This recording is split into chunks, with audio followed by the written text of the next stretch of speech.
Olá, seja muito bem-vindo ao nosso podcast. Hoje vamos conversar sobre um tema sensível, mas extremamente necessário: o luto infantil e a logoterapia. A logoterapia, desenvolvida por Viktor Frankl, propõe que o ser humano, mesmo em meio ao sofrimento, é capaz de encontrar sentido para continuar vivendo. Essa abordagem pode ser aplicada ao luto infantil, um processo muitas vezes silencioso e invisível. No filme O Capitão Fantástico, há uma cena impactante em que o pai comunica aos filhos a morte da mãe. Veja aí.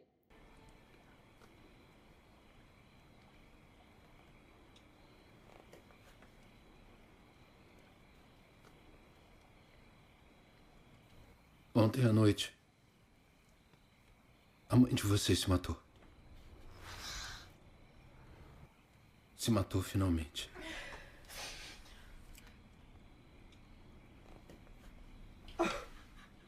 A mamãe está morta.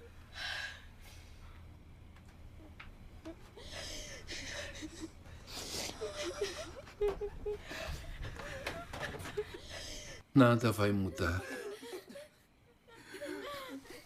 Vamos continuar vivendo sempre do mesmo jeito. Somos uma família.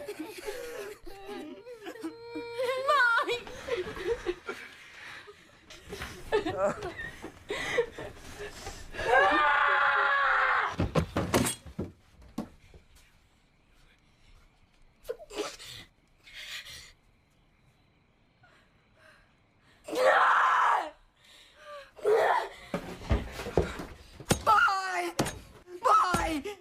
Vai! Se ferrar! Vai! Mãe! Eu te odeio! Droga!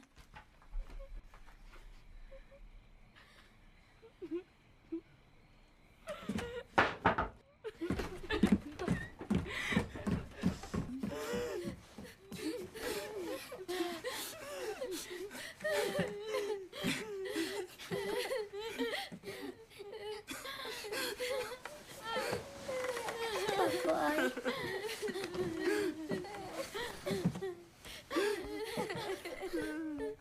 Segundo a logoterapia, a criança, mesmo pequena, tem a liberdade interior para decidir como responder à dor. Não se trata de racionalizar a perda, mas de encontrar o seu próprio tempo, formas e elaborar essa ausência. O papel do adulto é essencial neste processo. É preciso criar um ambiente seguro, acolhedor, respeitoso, onde a criança possa se expressar livremente e se sentir ouvida. A vontade do sentido, o conceito central da logoterapia, aparece quando a criança busca entender o que aconteceu, quando faz perguntas, quando desenha, quando se cala. Tudo isso são tentativas de ressignificar a perda. Quando o adulto valida esses sinais, sem pressionar, ele ajuda a criança a construir novos significados e a seguir em frente com mais segurança emocional. O luto, então, deixa de ser um vazio paralisante e se transforma em uma parte da história da vida da criança. Outro ponto que essa cena do filme evidencia é o quanto o adulto também está enlutado. O pai tenta manter a calma, mas está claramente abalado.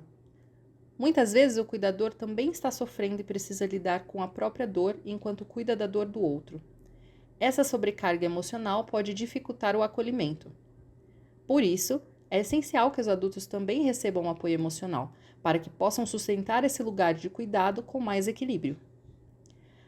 A Organização Mundial da Saúde define o luto como uma resposta emocional natural e universal à perda de alguém ou algo significativo. Trata-se de uma experiência que vivenciamos após a ruptura de um vínculo importante, que pode surgir não apenas através da morte, mas também de mudanças, términos relacionais ou mesmo do desaparecimento de um sonho ou projeto. Estar enlutado significa ser atravessado por um sofrimento emocional intenso, capaz de desencadear profunda tristeza, crises identitárias ou existenciais e, em alguns casos, transtornos como depressão ou ansiedade. Na próxima cena, podemos analisar duas posturas diferentes dos adultos com relação ao enfrentamento do luto. Pai, como a tia Leslie morreu? A tia Leslie estava doente e teve uns problemas com a doença. Ela tinha uma doença mental. O nome é transtorno bipolar. Começou depois que o Bo nasceu. Devia ser um tipo de psicose pós-parto. Ela tinha sérias mudanças de humor que iam da felicidade, quando começava a fazer planos elaborados para o futuro, à depressão profunda, quando ficava quase catatônica. Sem a menor esperança. Ninguém entendia o que acontecia. Não precisa falar isso na frente das crianças. São detalhes que... Os médicos mandaram ela para o hospital, deram remédios, mas ela estava bem doente. E ela morreu. Gente doente morre. Às vezes. Morre. Ela morreu por causa da doença. Ela cortou os pulsos. Ela se matou. Foi isso. Foi isso.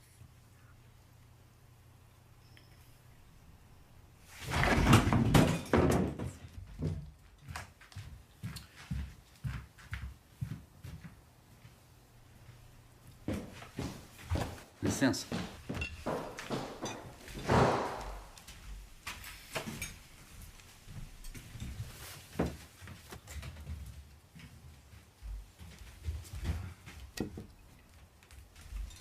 Toma, querida. Obrigada. Bo?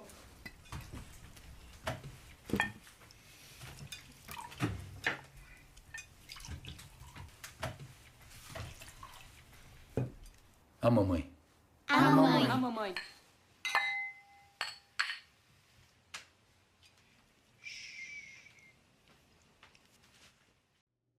A oposição entre a postura de Ben e a dos familiares de Leslie evidencia não apenas diferentes estilos de enfrentamento do luto, mas também diferentes compreensões sobre o sentido da dor.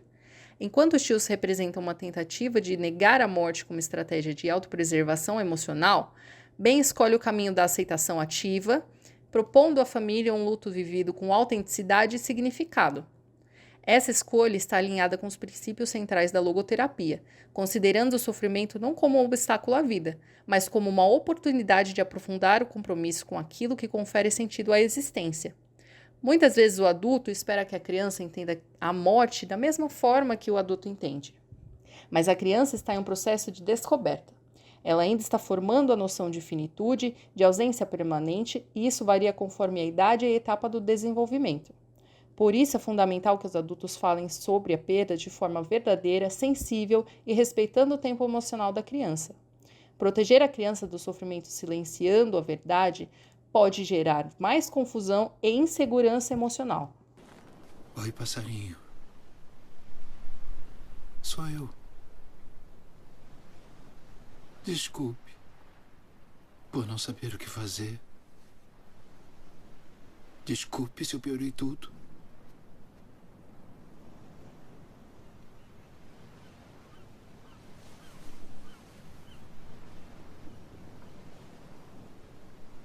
Meu rosto é meu, minhas mãos são minhas, minha boca é minha.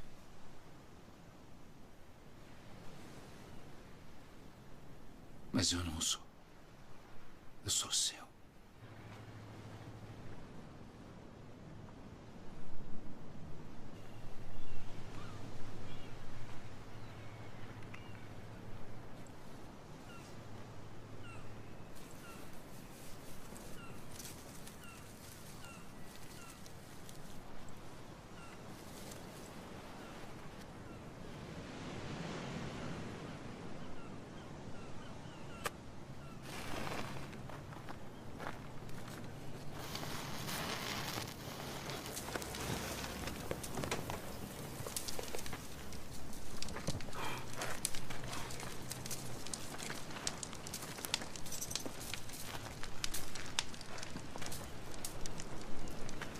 Mãe, sua canção preferida.